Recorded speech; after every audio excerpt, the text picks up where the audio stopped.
The webinar, as you might know, is being organized by the Enabling Farmers for Agricultural Transformation, EFAT project, which is being implemented by Winrock International. My name is Soni David, and I'm the project director for the EFAT project. I wanted to give a little bit of a background on the EFAT project. It's a 5-year activity supported by USAID centrally. It started in 2022, so this means we're in the middle of our 2nd year. And the project is managed by John Peters and Peggy Carlson of REFS USA. As you can imagine, EFAT strengthens agricultural extension and advisory services and systems globally as a pathway to boosting agricultural productivity among smallholder farmers and helping them diversify their livelihoods in the face of changing climatic conditions. And we also have a strong emphasis on improving access to extension services by women, youth, and other marginalized groups. The project is implemented through 3 components. The first is in Senegal, where we are testing different extension delivery models in 3 areas of Senegal. The second component, we support USAID missions globally to strengthen their extension programming. And the third component is really why we are here today. We support a global community of practice on extension and advisory services, which includes a series of learning events, such as the webinar today, where we promote exchange and sharing of information around key extension themes. So please keep an eye out for more events. This is only our 2nd event so far. We do work closely with the Global Forum for Rural Advisory Services, GFRAS, under this 3rd component, the community of practice. And specifically, that means that we have supported and collaborated with GFRAS on an online moderated forum, which is on the GFRAS website. So I encourage every one of you to join that moderated forum. And also we have supported GFRAS to revamp their knowledge bank, which is a repository for a lot of information on extension and advisory services. And we will be sharing the links to both the forum or the online community of practice as well as the knowledge bank. Wonderful. Thank you so much, Sonia. So if we can get our slides pulled back up, we'll jump right back in. Today we're going to have a webinar that really looks at how private sector extension services can drive climate resilience agriculture. So if I've learned anything as a private sector engagement officer in USAID's Bureau for Resilience, Environment, and Food Security, it's that the challenges that we face in the world today are far too large for any of us to solve alone. So we're really excited to have speakers from across industries and sectors here to kind of tackle this challenging topic that we have today. So I'm honored to be today's moderator and look forward to a really informative and information-packed and honestly fun conversation. So Winrock, thank you so much for assembling these amazing speakers today, who I know you, the audience, will enjoy hearing from. So before introducing them, I want to dive straight into setting the stage for today's discussion and really look first at what are extension advisory services. So when looking at capital, capacity building, and convening power, I like to call these the 3 powerful C's of international development. Extension advisory services really cover them all. So they encompass a range of activities aimed at disseminating information, knowledge, and advice to individuals and organizations involved in agriculture and rural development at large. So think, for example, trainings and work stops or physical demonstrations, ICT integration, networking, monitoring, evaluation, innovation and research, testing and analytics, the list goes on. So now that we know the what, let's dive into the who. So a wide range of actors, from large multinationals who we'll hear from today to more small-scale individuals, including many nonprofit entities. This could be agribusinesses actually involved in contract farming and growing and sourcing raw materials, input suppliers and agro dealers. Then we move on to buyers and processors and traders, all the way to retailers.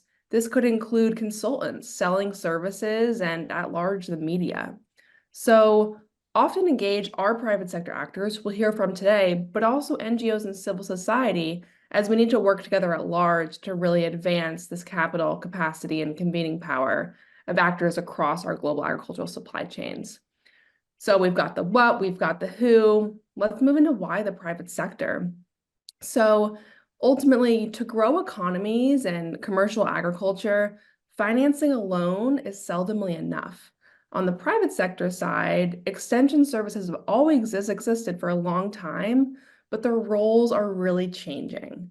So with disruptions to global supply chains around every corner, with COVID, climate, crises, it's really important to build resilience, well-equipped, and market-oriented actors. This has never been more important. This is where the private sector can buy in. And finally, our biggest topic of probably the world right now, climate. Why are we focusing on climate today? So farmers are struggling. Sony mentioned I grew up on a 5th-generation dairy farm, and I feel this personally here in Waitsfield, Vermont. So farmers are struggling to adapt with changing climate conditions, declining yields. We're seeing a lot of climate-driven migration. So private extension operators are really upgrading the capabilities and capacities to address these issues and secure funds. So at all corners of the globe, we're being impacted by climate change, but few are feeling it more dramatically than smallholder farmers. So to conclude and kind of wrap up our stage setting remarks, extension and advisory services play a critical role in empowering farmers, promoting sustainable agricultural practices, and fostering innovation, ultimately to facilitate development. So we got the why, we got the who, the how is much less straightforward and a really hard question to answer. So that's why we're here on today's webinar, and we'll dive into this. So for some housekeeping, before we start, we really encourage active and engaging participation, insightful contributions from you, our audience members. So say you have a question that pops into mind, it's burning, and you want to make sure it's answered, please drop it into our question and answer chat. If you go down on the bottom, it's one of those options. Just pop that open. You can upvote questions that have already been asked, see the responses that are happening through links in real time. We're going to be keeping an eye on those in the back end and compiling for our question and answer series. So now let's embark on this journey of uncovering the dynamics of private sector extension services and their critical role in shaping the future of agriculture and empowering communities. So we're first going to hear from Kristen Davis. She is a senior research fellow at the International Food Policy Research Institute, or better known as IFPRI. So she's going to take us back to 2019 and set the stage with a powerful portfolio review. So Kristen, over to you, and thanks so much for being our first speaker today. Thank you. Great. Thanks so much, Elizabeth, Sony, and everyone. I hope the slides are going to come on here in a sec, but I'm just going to dive right in. As Elizabeth mentioned, this is a USAID portfolio review that I'm presenting by way of background for this talk today. So on the second slide, I'm just mentioning that this was done as part of the USAID Feed the Future Developing Local Extension Capacity project. And what the aim was to summarize lessons and options to expand private sector extension in USAID projects. So we were really looking at extension services, not necessarily themes like climate resilience, though those do pop out in the document. We'll pop the link in the chat there so that you can pull down the document if you want to take a look at it. Basically, we looked at, if you move to the next slide, data from the global literature, plus a desk review of USAID Feed the Future projects in 28 countries that had extension activities. If you move to slide 3, what did we learn? So we looked at, first of all, the literature, the international literature, and what is the potential of private sector extension services. They provide, first of all, a lot of flexibility, opportunity to build on shared value. Private sector, of course, has a lot smaller programs that allows flexibility and, of course, less red tape. So it's a win-win for the farmers and for the extension providers. And this helps the private sector to strengthen long-term business relationships, allowing them to, expand extension activities as part of sort of sustainable business models. So private sector extension services also facilitate access to specialized services for specific production systems. They're also a bit more innovative. They can experiment a bit more with ICTs and other sorts of tools to use. And we found that they also ensure adequate supplies, quality and quantity of supplies for the markets. As a market-based approach, it really helps get that supply and demand at the right level. So there's a good market element to the private sector extension as part of their potential. And what we saw, of course, is that input suppliers really were used across the board. They're very central to agricultural innovation, to providing inputs to farmers. They're found everywhere. And so those are one of the major private sector extension providers. The next slide, then we look at limitations of the private sector based on our literature review. So of course, the biggest, let's say, drawback, but it can be a plus as well, in that they need cost recovery. And fee-for-service programs really have a poor track record. As I mentioned earlier, the programs are often small, so they have limited coverage, right? They're not like at a national level normally, or they might not reach all different groups of farmers and all value chains and so forth. There's a lot of perception of conflict of interest and actual conflict of interest. This is quite common in many countries where I've worked and studied extension, which is problematic in terms of trust. And then many agribusinesses actually lack experience. They have limited capacity, much like the public sector. And sometimes they don't have that much interest in extension provision. They might want to prefer to give that job to somebody else to do. And then problems based on the literature. This Fader paper that I'm citing at the bottom here is a really useful review of the private sector, but it talks about misuse of funds, the lack of accountability, not reaching all types of clients, so maybe inequality or inequity, and failure to reach all the farmers' needs, because they might focus on specific value chains or inputs or so forth. Okay, moving on to the extension portfolio review on the next slide. As I said, we covered 28 countries in the review, 133 projects under US aid. And what we found in looking at these different projects is that they're quite complex. On average, 3.6 different components or objectives. Some had more than 10. But only 5 of these were purely extension, and 2 of those 5 were USDA, U.S. Department of Agriculture activities.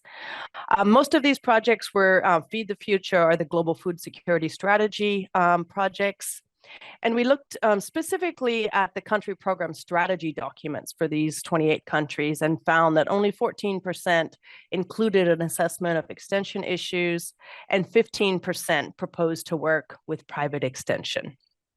That doesn't mean, of course, that it's not there in the programs, but it does suggest a low priority when we look at the strategy documents. Okay, so I just wanted to move into, based on the portfolio review, some factors conditioning the potential for private sector provision. So first of all, looking at the country conditions, and this is really important. 18 of the 28 countries that we looked at were like quote unquote fragile or post-conflict, where you have people leaving the country, institutions are destroyed or rebuilding in flux, and the public services are very weak and non-existent. And related to that is limited levels of economic activity. So the higher the level of economic activity, the greater the buying power, ability to pay for services. And so this is important to look at as well in terms of private sector provision. Then, of course, farmer interests and capacities are also important. What do they need? What are they willing to pay for? You have to look at those things as well. Facilitating factors. Policies, of course, set the rules of the game. They provide an enabling or disabling environment. The regulatory environment is very important. And these policies can really help support free market development and investment, or actually inhibit it. When we're talking about private sector extension, we're usually talking about a pluralistic system where you have different types of service providers, the public, the private, civil society, etc. This brings in the need for coordination and coordination mechanisms, which is often a role that the public sector provides or should provide. And then another important facilitating factor is support services that are available. Can people get training? Are there communications available? And that type of thing. And the third factor I want to mention is just the nature of the innovation being introduced. So we have public goods innovations. These are not easily commercialized. They're not really of much interest for private for-profit extension providers. On the other hand, the inputs, hybrid seed, fertilizers, that kind of thing can be commercialized, and this is well suited for dissemination by private providers. So those are some of the factors affecting or conditioning the potential for private sector provision. Just looking from our review in the next slide at the project implementation considerations. So what we found is a surprisingly strong reliance on public extension. And obviously, this is like the backbone of the extension system in many countries. So even, you know, when there was weak public extension, there was still quite a lot of reliance on the public system because they have those human resources there, they have systems and infrastructure set up, even if it's not working that well. Also, we found that methodologies are still pretty traditional. So there's the you know, good old farmer trainings, demonstrations, and field days. We did see a lot of radio pretty much everywhere. It was very important because radio is found in most households around the globe, in the developing countries as well.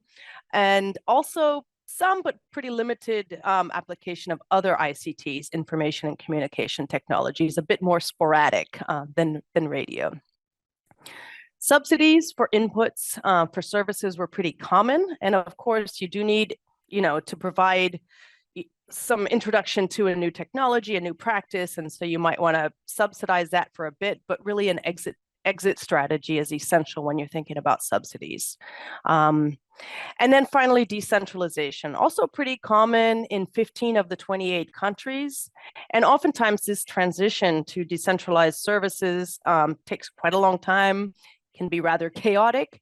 And places a lot of new responsibilities and requires new capacities of the people doing that. So there's a lot of potential of decentralization in terms of accountability to the farmers and the clientele, but at the same time, it does require some adaptation in terms of the services and how they're coordinated and so forth. Okay, on to the next slide, please. So at the end of the document, there's a lot more. I know this is quite a long slide, but we have a lot of sort of options on how can we expand, how can we support private sector-led extension. And there's a lot of rich material in the document itself. I'm just going to touch on these because we don't have all day, unfortunately. But these are major options for different types of project investment in private sector extension. Some really huge things and some, you know, not so huge, but just some different options. The first is, as I mentioned earlier, support to national extension strategies and policies.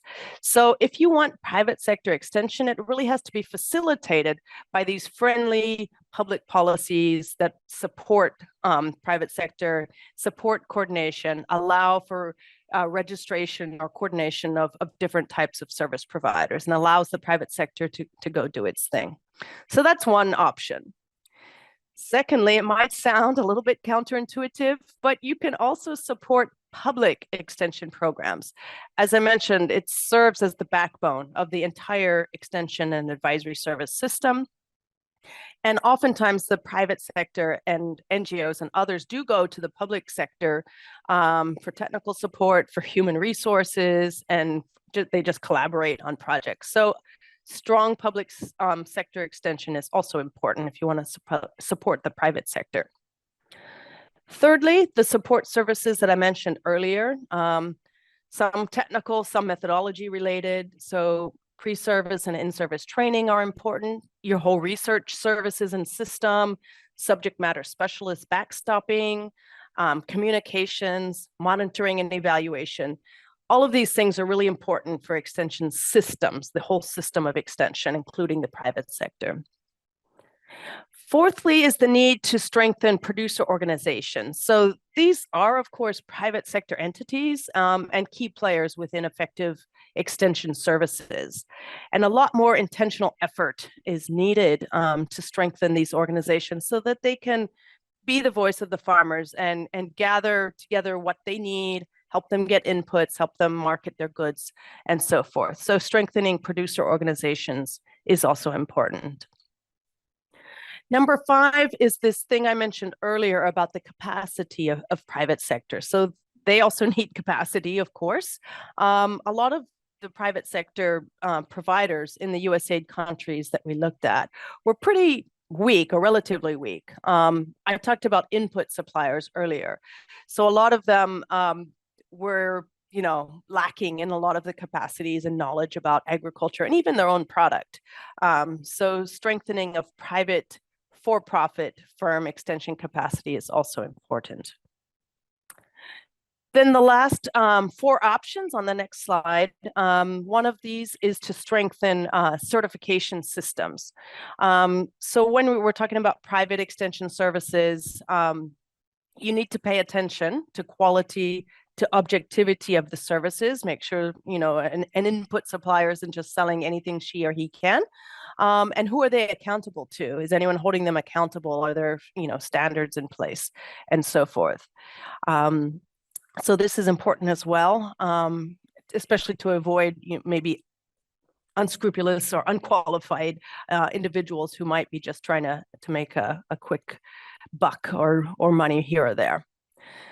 Then next is establishing stakeholder platforms. So this is a really good means of bringing together information, coordination, knowledge sharing, strengthening the entire system of extension.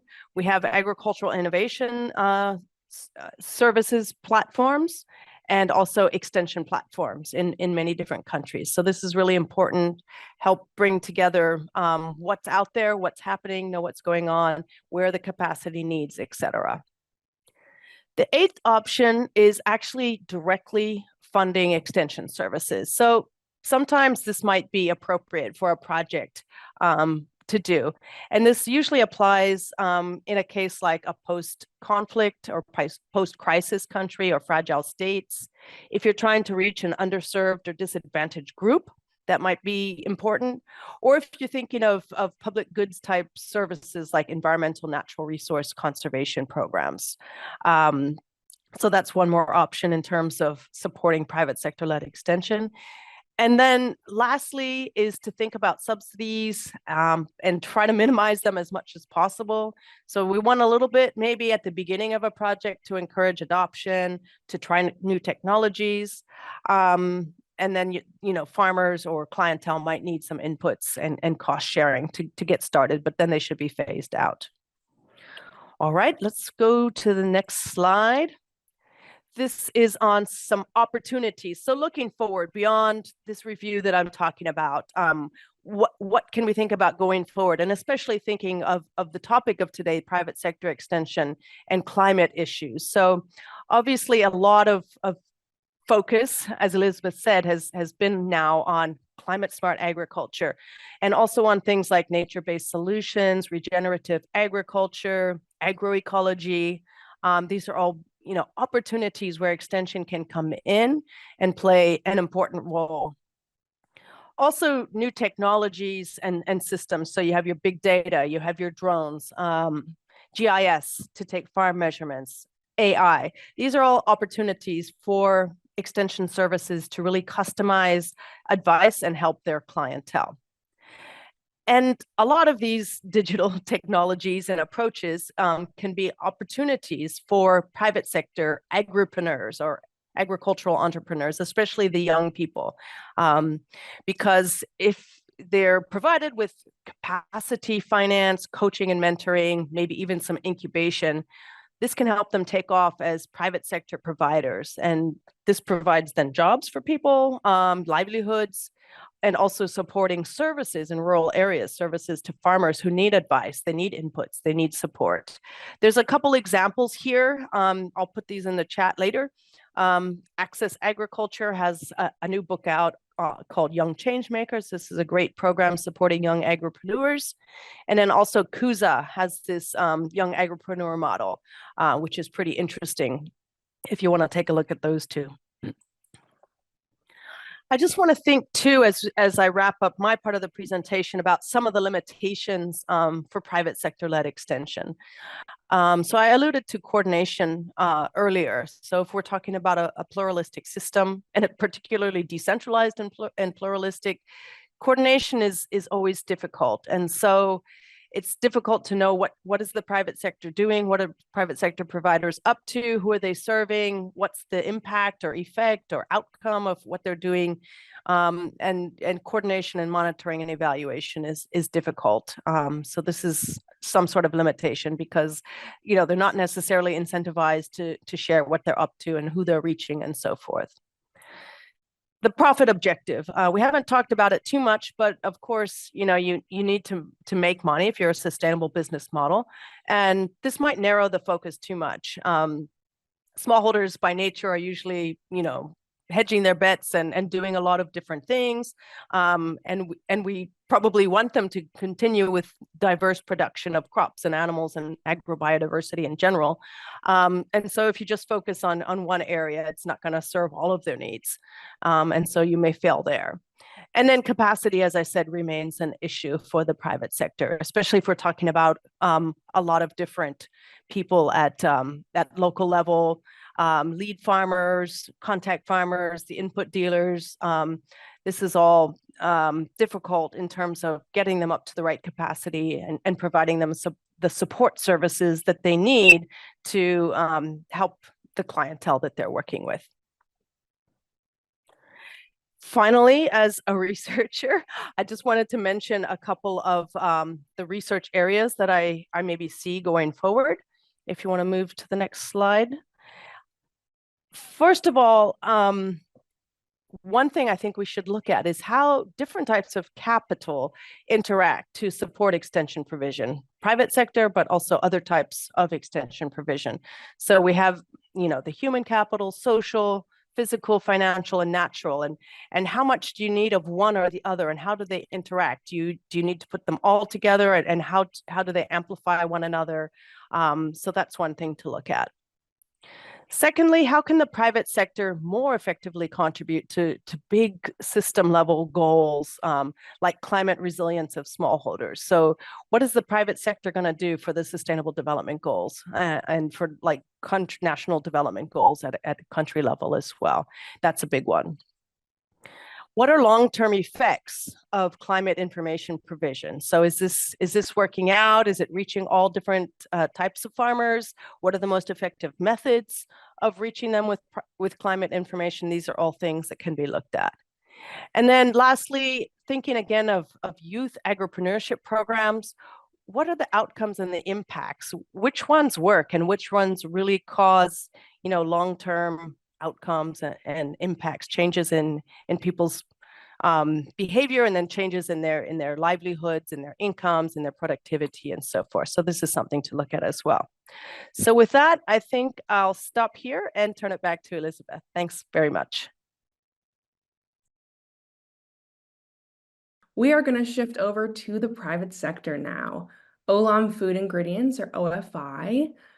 We are really excited to have them engaged as an organization that really looks at the well-being and the income of smallholder farmers. It's a partner that we're proud to have in the Bureau for Resilience, Environment, and Food Security. And we are lucky enough to have their global head of sustainable production systems with us today, Piet van Osten. So thank you so much for joining us. Let's dive into your presentation, which really does shift over to the private sector and how you're looking at extension and advisory services. Thank you so much. Over to you. Thanks, Elizabeth. Am I audible? You can hear me? You sure are. Sound great. Good, thanks. Hello, everybody. Thanks for allowing me, first of all, to the organizers to be here and showcase, of course, some of our work, and really keen to learn, right, from the people also that are listening in. So curious to see what ideas and questions come up. Okay, let's dive in. Next slide, please.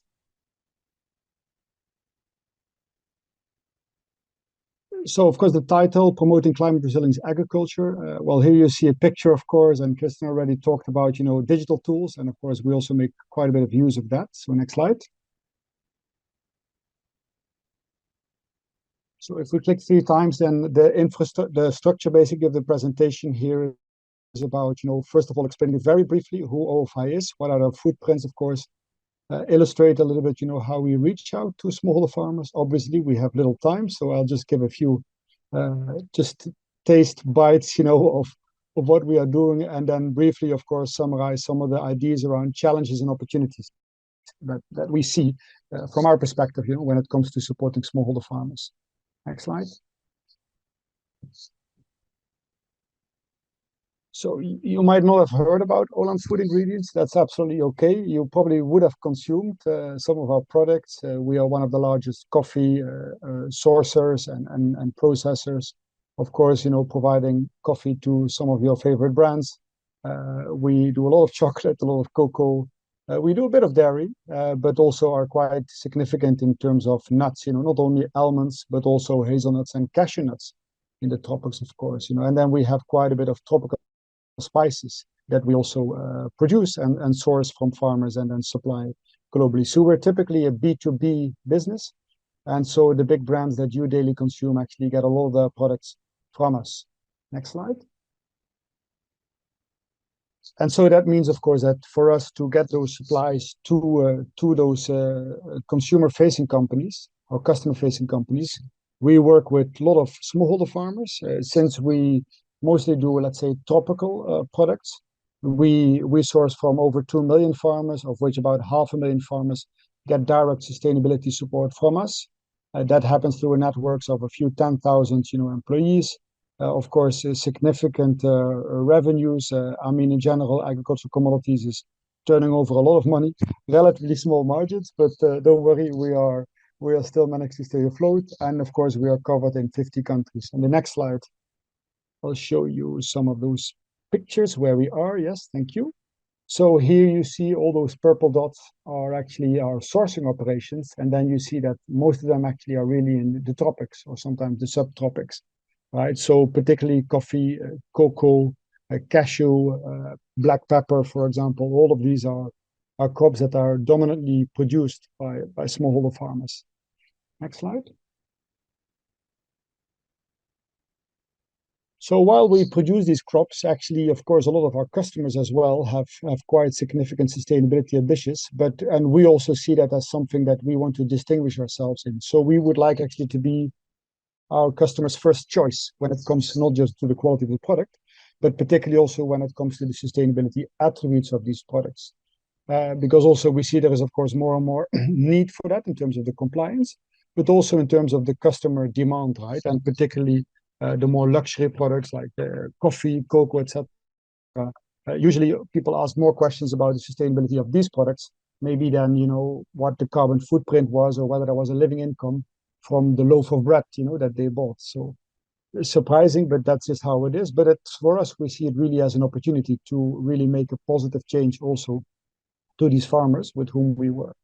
So we have, of course, in these different BUs, business units, as we call them, in these different product categories, we have quite well-defined sustainability ambitions with clear timelines, clear targets of what we want to do. Here on the left-hand side, you can actually see the new coffee lens targets. This is our sustainability targets for our coffee business. And you see here these 4 pillars, which we actually also now see in the new OFI sustainability strategy that will be launched in 3 weeks. So keep your eyes and your network open. In a few weeks' time, we will have a big, overarching global sustainability strategy coming out with very clear and ambitious targets. And under these 4 pillars, you see we have prosperous farmers, thriving communities, climate positive, and regenerating a living world. And what is clear, of course, with respect to the target of this webinar, it was really about the climate resilience farmers. And for us, of course, all these elements, are core, right? The prosperous farming, private communities. It's important not just to look at the climate side of it, but also really look at the people side of it, right? So of course you see those other strategies. You can Google them: Cocoa Compass, Cashew Trail, etc. Next slide. So what is our rationale then, really to try to promote climate resilient agriculture? And there I want, and Kirsten already, referred to it. I want to basically, say the language that we nowadays use in private sector is more around region ag. It's not all wine in whole bottles, but we do see that climate resilient really, is underpinned by climate smart, and climate smart, of course, is fully embedded also in region ag. So for us, these farmer livelihoods on the right hand side picture, they basically choose practices that basically, of course, drive those four pillars of region ag: soil health, water, biodiversity, and climate. So the livelihoods and those natural capital pillars are really the core of region ag. Why is this important for us? Because resilient farmers mean sustainable supply chains, and that's, of course, our core business. Because when we work with farmers, we have connectivity, and that drives traceability, and traceability is needed to basically increasingly make sure that we are compliant, like, for example, the EUDR at the moment. Region ag, of course, also helps to drive and decarbonize our products. So as we talk about region ag and climate resilient, we think it's a pathway to also help and decarbonize our products. And of course, the industry, and including ourselves, right, have made big commitments in terms of closing the living income gap. I'm sorry for the abbreviation, LI, but that's living income. And living income gap reduction really requires also diversification, and that directly, underpins resilience, right? Diversified farmers are usually much more resilient farmers. And of course, that also relates to our ambitions in terms of protecting the most vulnerable groups, right? They obviously need the biggest, jump or improvement of resilience. Next slide. So I'll go very quickly over a few illustrations of this. Yeah, click one more. So yeah, you can click it all the way down so that we have the whole slide at once. That's it. Yeah. So basically, what does it mean when we try to reach farmers? We have different kinds of strategies and different kinds of support. Of course, a lot of the traditional work also, is around helping farmers to build yield, quantity, and quality. That can be about knowledge, it can be about tools, it can be inputs, and it can even be credits. Of course, for us, quality is equally important as quantity. It's extremely important in the private sector that we have high quality products. And that, of course, also requires our investments, in not only the harvesting, but also, the storing, the logistics, etc., and providing farmers premiums with that. And of course, in this whole area of resilience, as we said already, we try to do quite a bit of work around farm diversification, and natural capital regeneration. So next slide. I saw the social groups, of course, was also in there, and I was already hearing, right, that the importance of building farmer group capacity is really key, particularly when it comes also to access to credit. This is just an illustration that comes from our COCO Sustainability Progress Report from 2022, and it just shows you on the top right the work that we try to do with, let's say, also the more vulnerable groups like women and children. In this case here, of course, in COCO, lots of stories around child labor and how we try to map that and prevent it, and get more children to the classroom. But also when it comes to the climate resilient farming, of course, it's trying to have farmers, get better yields from the land and investments that they do, and also, of course, build more resilient systems by particularly also agroforestry and trying to really help farmers, get the best, of the natural capital that they have. Next slide.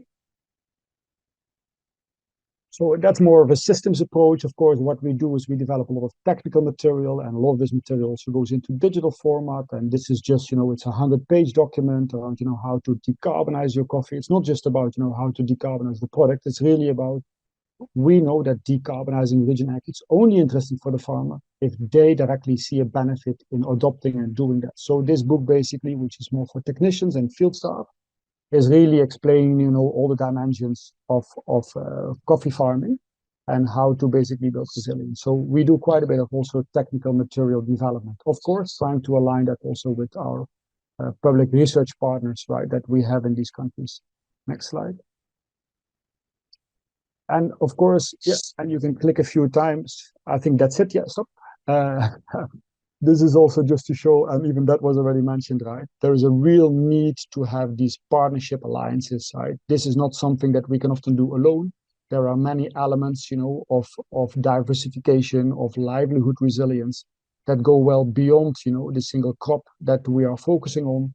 And so, of course, and also, the natural capital and the landscape approach. So here, for example, is a project that is getting support, from Nespresso, USAID, OFI, Wildlife Conservation Society, Acili, etc., TechnoServe. So we are all coming together, and each of these partners basically has a different role, to play in that landscape, in that implementation, in that funding. So we can again send more material on that, later on if you want. But just to explain and emphasize again the need to have these multi-partnerships approaches when we want to become effective at the landscape, community, and household level. Next slide. So one last illustration here of how, of course, when we engage, we also want to mobilize local partners. So if you click one more time, then you can see here, we actually have also been working. This is just an example in East Uganda, on Mount Elgin, and we were working with the schools, for example. And we said to these schools, oh, many people, many farmers, when you ask them, what do you want them to be? Then they say, no, I don't want my children to be farmer. I see farming as, the reason for my poverty, not the escape, right? Not a ticket out of poverty. And then we said, yeah, but that's also giving a negative connotation to many children, right? They all need to do other things than farming, whereas actually there's a lot of innovation that you can do. So on the left, for example, this is in coffee farming communities, but we supported schools, with school booklets, note booklets, and in these booklets we had information about how to make a small budget, how to better grow, your plants and maintain them. And also on the left, you see pictures, of how we work with schools with school gardening projects, and we gave them improved seeds and a few grains of fertilizer, just to show kids, right, that you could actually harvest so much more if you would basically try out, some of the new technologies that would be there. But we understand that, of course, everybody can work at their own pace. But I did wanted to say something around, the innovation. Then it is also, we always try to see how we can have every child or every farmer, become its own, let's say, scientist, develop its own experiences, and not necessarily do everything, to classical demonstration plots. So next slide. Yeah, and then we can click once more, and then we talk a little bit about the challenges and opportunities. So, of course, challenges, there's always enough challenges.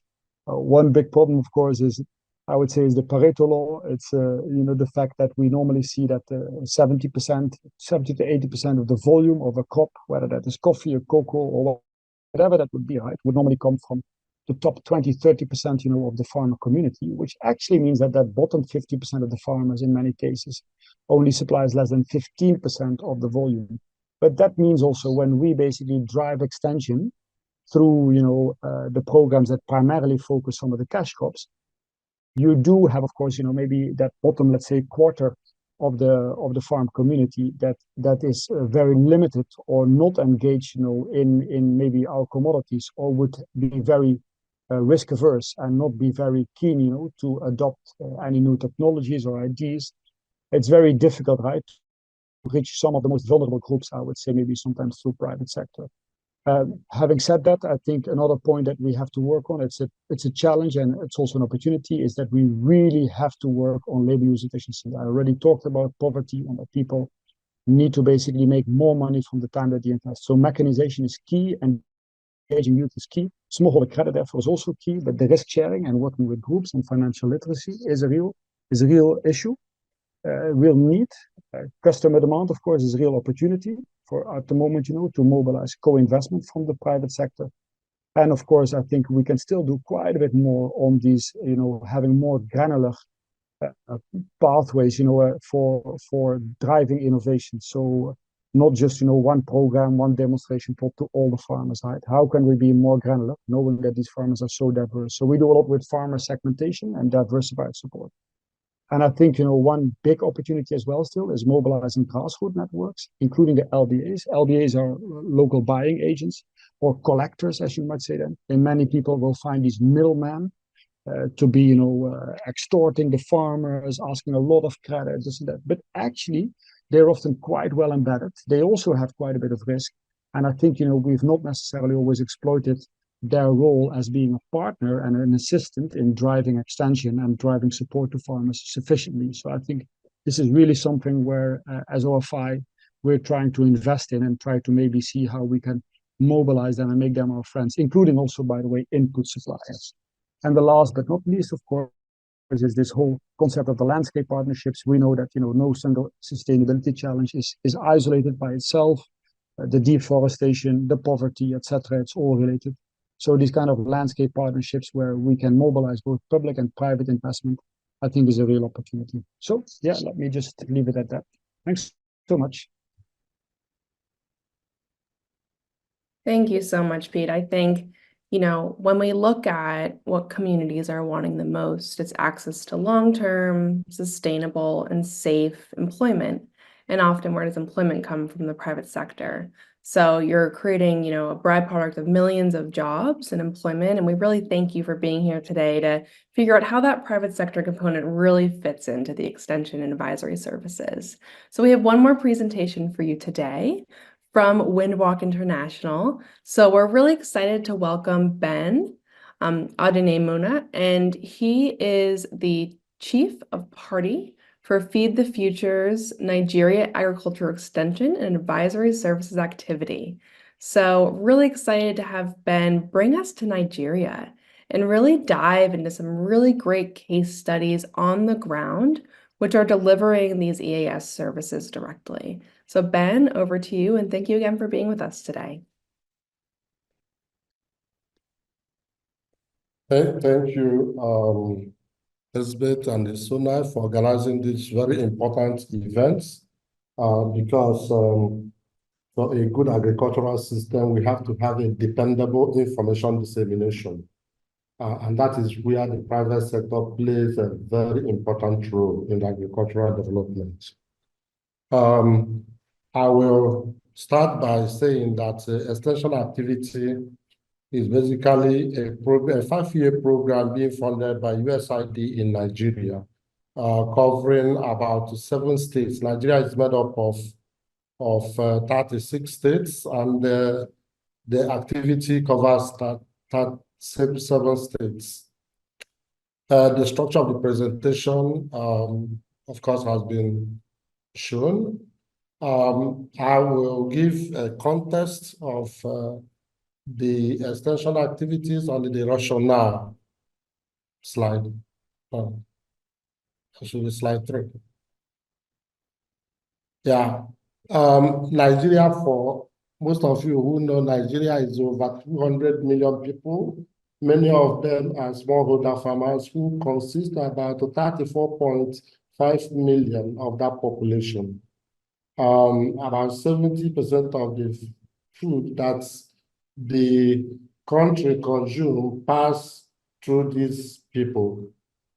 About 14 million micro, small, and medium enterprises in Nigeria who are engaged in providing various services to smallholder farmers as part of the rationale for the design and implementation of this extension activity. From the policy angle, Nigeria has a policy that supports private and public extension, as well as a lot of interministerial policies that support climate change mitigation and adaptation measures. Some of you who know Nigeria will know that we have a lot of states as governance systems. We have 36 public sector agricultural development program offices, 1 office in each state, and another agricultural development program office in the Federal Capital Territory. These agricultural development project offices are vested with the responsibility of providing extension services to smallholder farmers.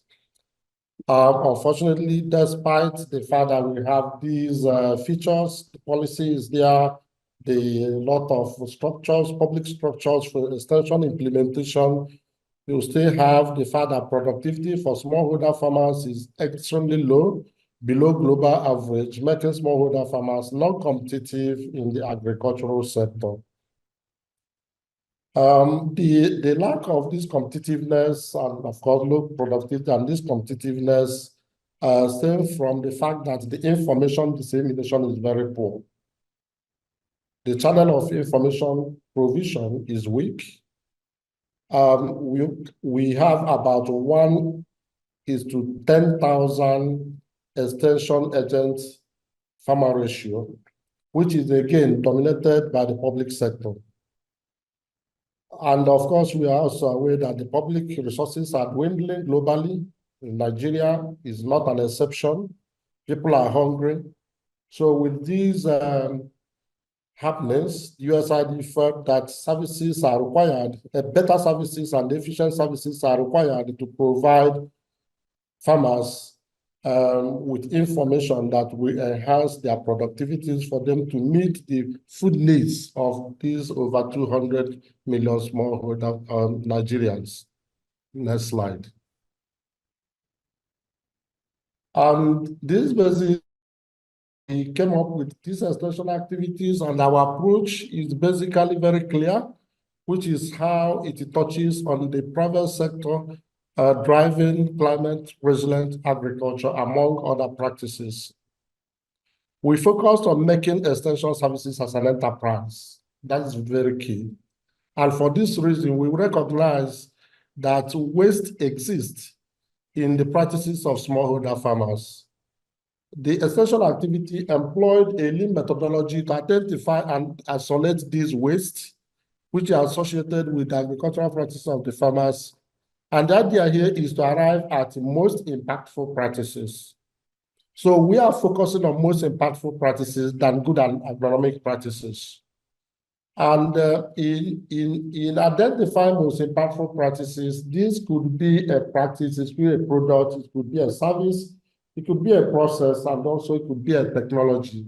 But what is important is that it considers the economies of the smallholder farmers and the margin that comes from the productivity of that smallholder farmers. And once the MIPs are identified, we engage the MSMEs, who are this time around the private sector extension providers. They are the change agents. We expose them to the gains of these MIPs and encourage and then strengthen their capacities to transform MIPs into an economic product. We encourage them to couple extension messages around these MIPs to be able to reach 2 million smallholder farmers, which is basically our target. So for these 2 smallholder farmers to leverage on the extension messages and the extension products coming from MSMEs to be able to increase their productivity and income. Next slide. Next slide, please. Next slide. Okay. Now, the task of driving climate smart agriculture for smallholder farmers by these activities, first, we focus on business principles. By defining value that comes with the MIPs, encouraging the MSMEs to see farmers as their clients, and also encouraging them to network more of these farmers in their client base to increase the volume of their sales, because this time around we are emphasizing on business, to increase the volume of their sales and influence them to keep appropriate record for business planning. In this process, we turn the MSMEs into private extension providers. Once we secure their buy-in to this model, we build their capacities to support their farmers' access to their extension products and extension messages.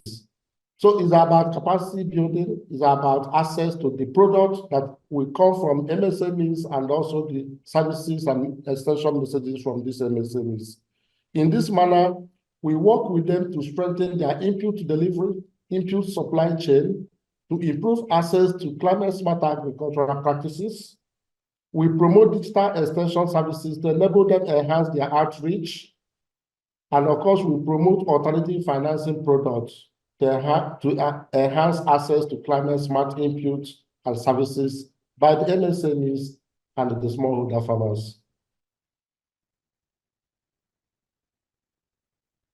Now, okay, you can stand here. For specific climate smart, which we promoted, like I mentioned earlier, we did on MIPs than good agronomic practices, while GAP focuses more on productivity without optimizing profit. The MIPs emphasize on reducing waste occasioned by avoidable repeated practices that build cost for the smallholder farmers and the MSMEs. So following these principles, we de-emphasize the classical climate smart approaches that are not aligned to market incentives. We also avoided the practices that diminish profits for smallholder farmers, such as disease resistance that promotes, vegetative growth than providing better return on investment through productivity to smallholder farmers. We also selected climate smart solutions based on crop suitabilities, environmental cost, culture, and user preferences. Some of the climate smart practices we promoted are high yielding, flood resistance, and the drought resistant crop varieties, the use of biofertilizers and organic manure to improve soil structures, the tree fencing in large expanse of rice lands, and of course, the use of cover cropping systems, the ICT-oriented climate smart tools, such as weather radar, weather apps, disease dictating apps. These are digital tools and means we used, we promoted to enable the micro, small and medium entrepreneurs to reach out to smallholder farmers with extension messages. Next slide. Next slide. Next one. Yeah. The next one, which we did, which we tried to use to rub on sustainability, is also to improve coordination. I think Christine talked about coordination a lot. We worked with the government to strengthen coordinations, collaborations, and the linkages between research institutions, public and private extension providers, and to enhance access to research outcomes by the real consumers, who are the MSMEs and the smallholder farmers. We created a strong channel that received feedback from the MSMEs and the smallholder farmers back to research. And to do this, we established 3-level community of practice that rub on the sustainability of the private sector extension approach, comprising the national level community of practice, the state level community of practice, and the enterprise level community of practice. This community of practice, apart from the enterprise level, they comprise multi-stakeholders and that comprise both government and the private sector to discuss and overcome issues on agriculture, including adaptation to climate smart agriculture. What is important here is that most state governments see the platforms in their respective states as a channel of interacting with the research institutes, a channel to get close to the private sector, and also a channel to get close to the farmers to be able to provide policies of the government, and of course, to generate feedback from these farmers regarding the performance of the government. Next slide. Yeah, 4 years into the project, leveraging on the MIPs, we have been able to engage over 400,000 smallholder farmers. And what is also important to let you know is that about 90% of these 400 smallholder farmers use one or more climate smart agricultural practices to increase their productivity and income. We achieved about 1.2 billion in sales from the MSMEs and the smallholder farmers due to adaptation to MIPs. Most of them are climate smart agricultural practices. And we created over 600 jobs through service creation by the MSMEs to promote the uptake of climate smart solutions, among other results. Now, the challenges. Basically, within the 4 years we have been in the field, next slide, we encountered some challenges, mostly insecurity, low penetration of infrastructure, and the poverty level of the farmers that hindered the penetration of extension messages, including the use of digital extension to promote climate-smart agriculture. From the lessons we learned, the greatest lessons we have to share, which borders on the fact that the extension is an enterprise that has skipped the memory of development workers all along, is that giving extension service a business approach influenced smallholder farmers to pay for extension services. We have a couple of examples to demonstrate, but for the sake of time, just to let you know that participating extension agents who provide digital field measurements to smallholder farmers, provide the planting disease dictating services, provide soil testing services to smallholder farmers, charge a certain fee, and the farmers are ready to pay these fees.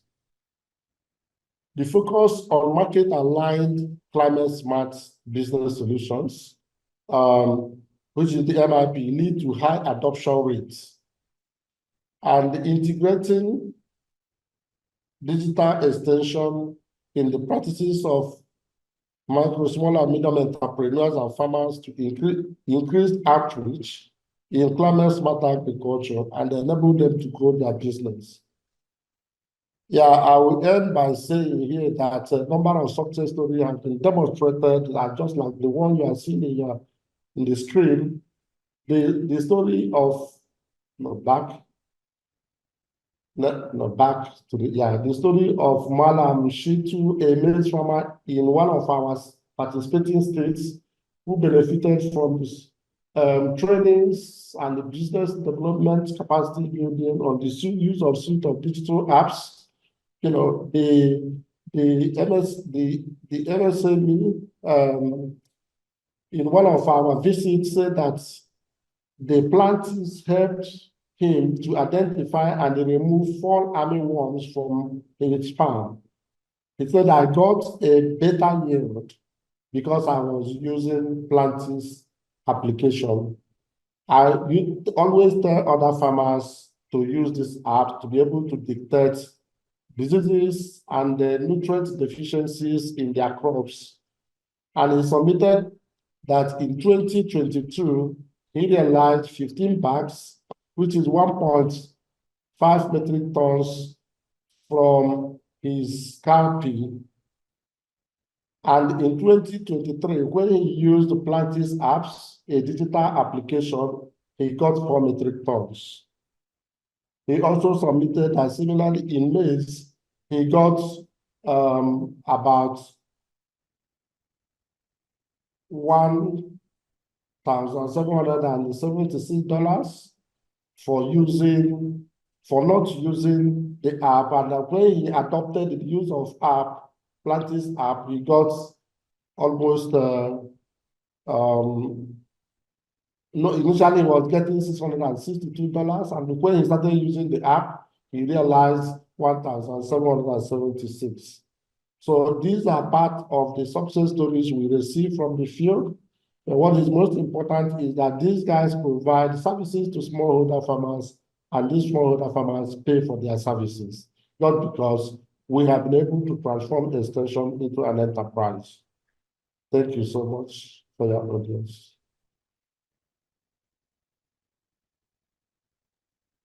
Thank you, Ben. I always enjoy, sitting here in my US office, taking a trip to Nigeria and actually seeing how these extension advisory services are being implemented and, actually happening on the ground. So I also want to thank everyone for dropping your wonderful questions in the chat. There's been some great back and forth dialogue. So I really encourage you to jump over to the answered section, see the links that have been provided and the additional comments. So with the 15 minutes we have left, we've been working on the back end to kind of, combine similar questions, and we're going to pass those over to the panelists. So the first is really about, we've jumped into this concept of extension advisory services. We've jumped into the concept of the private sector, the public sector, academia being a really great actor to do this individually and collectively. But there's a couple questions that have popped up as how does this really get down to the smallest smallholder farmers, these micro SMEs, in a really tangible level? So Naywen, thank you so much for bringing us to Nepal and showcasing that the private sector capacity is actually very limited in country. And when profit orientations do not cover subsistent farmers, extension and advisory services do not reach remote areas. So I really loved your question around, do businesses have models to support smallholder farmers? Maybe that'd be a great question for OFI. And then Mahesh, you also answered a similar question that was really looking at, how can private sector extensions be effective for these small scale and subsistent farmers? And then finally, Dick, you had a comment, thank you so much, along the same line of how are we making sure these extension services are not actually creating more work for small scale farmers, especially physically. So I think combining all these questions, how do we ensure from Windrock, from OFI, from IFPRI, that these services are really reaching these smallholder farmers in the most remote and hard to reach areas? So I'd love to jump into that quickly. And thank you so much. And if Piet, if you could jump on, what's kind of the business case for this, that would be wonderful. So thank you so much. Over to our panelists. Thanks, Elizabeth. No, I mean, it's a fascinating question. And I think, I already alluded at the end of my presentation, right, that it is sometimes a challenge. Of course, it's always easier to convince, the private sector to invest there where the biggest volumes are, right? But having said that, we have a lot of programs where nowadays we've invested a lot in farmer segmentation. So we basically try to map out our farmers. And it doesn't mean that, we need digital data from every farmer, but we do realize, right, there's a whole group of farmers that, still need coffee and cocoa or black pepper or other crops, right, that we or other private sector might work in. And although, they might never have the ambition to become the biggest producer, they still need these crops, to get very much needed cash in for school fees, for other, primary needs. And we are responsible as a private sector, right, to basically work with these people as well. And we have a lot of advocacy bodies nowadays that say, hey, they don't get a living income, nothing is happening there, etc. And we do know that these people can have support. So we do actually provide very tailored support for that group. We have many examples, from KVs to a women's group, in East Congo, to the pictures, for example, that I was showing, with the communities, in East Uganda. So I do realize that there is an inherent weakness in private sector there. Having said that, I do think, that the opportunity, even for poor farmers, to get technical and sometimes financial support directly linked, so the inputs directly linked to the output to the market. I think that also, brings a lot of value because sometimes, public extension can come, give advice.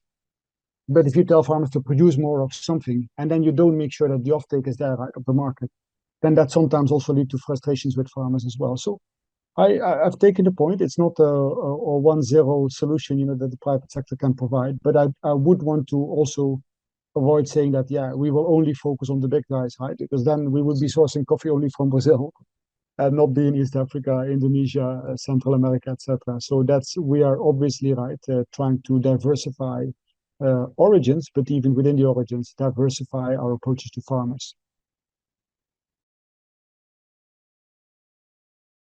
Thank you so much. And I think having that kind of private sector OFI perspective is really helpful because just as Piet said, if it was the large scale, the most capable, our coffee would only be coming from Brazil. And instead, it's really supported from that, beltway across the whole entire world.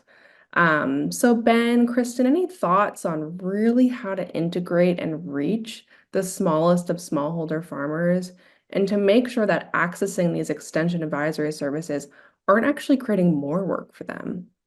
Thank you.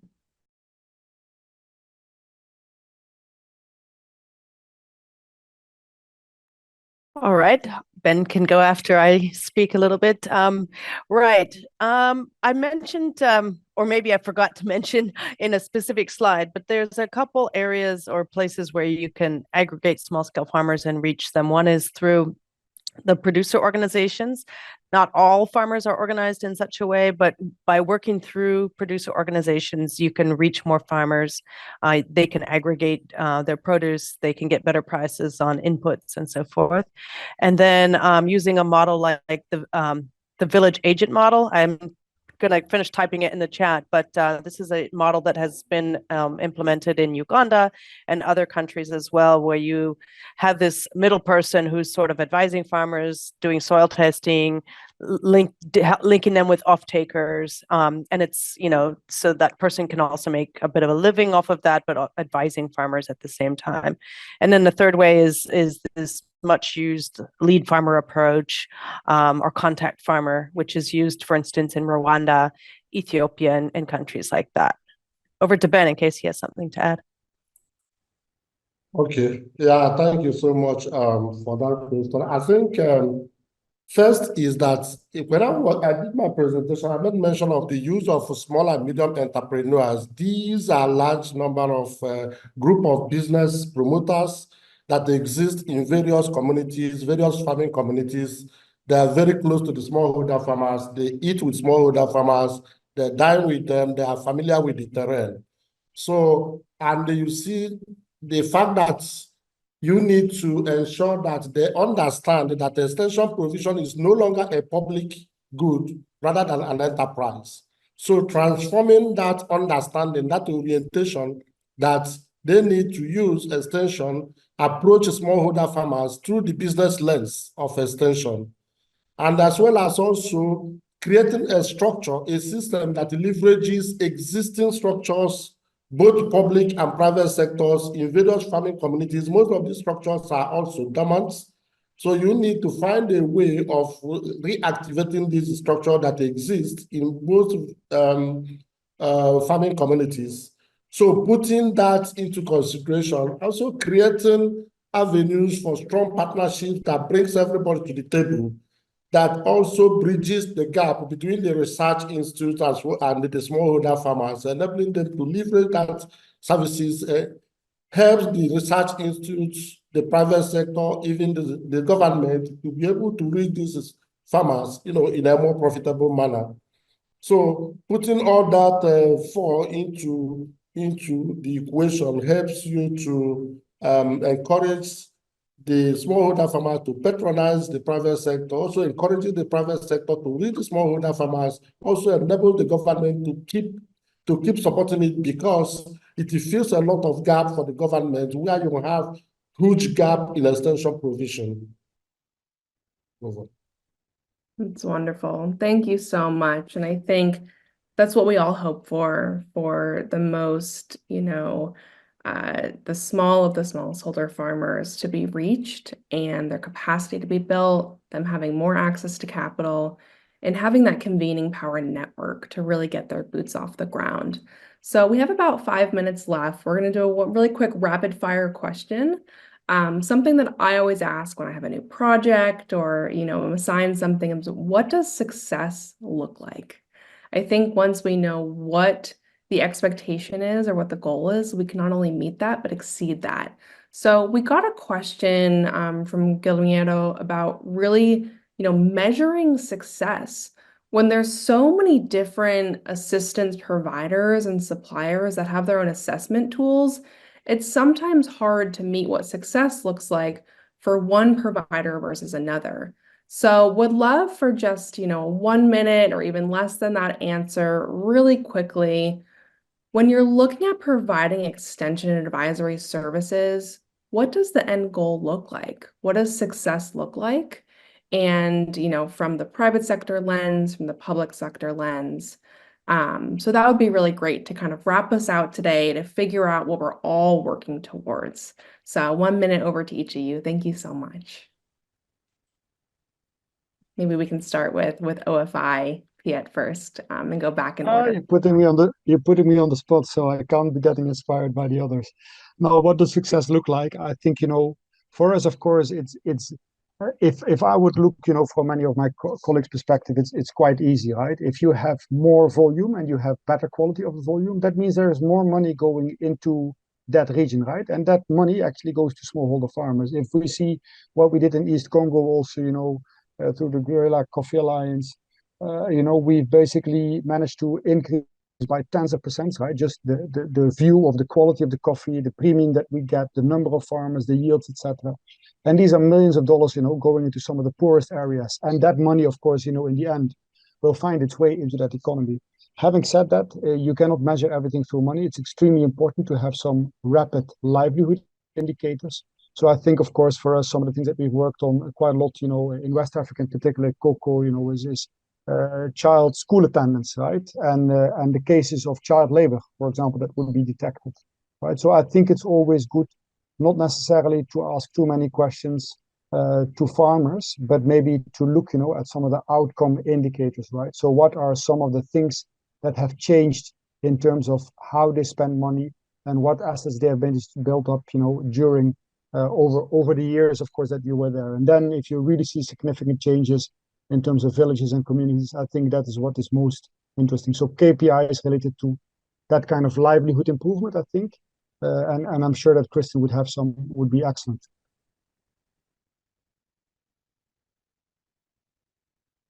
Yeah. Okay. Elizabeth, I think I can quickly jump in here. The success of private sector extension is demonstrated on the following. First, when you see government systems begin to recognize private sector as part of extension providers, that's a huge success. Because before now, the public sector dominated the private sector extension. Dominated extension provision. And they see it as an exclusive service for them.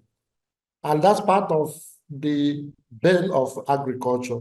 So when you see that attitude change on the side of the government, and you see governments opening their arms to embrace private sector extension providers continuously, even policies of countries integrating private sector extension in their legal framework, that's a success.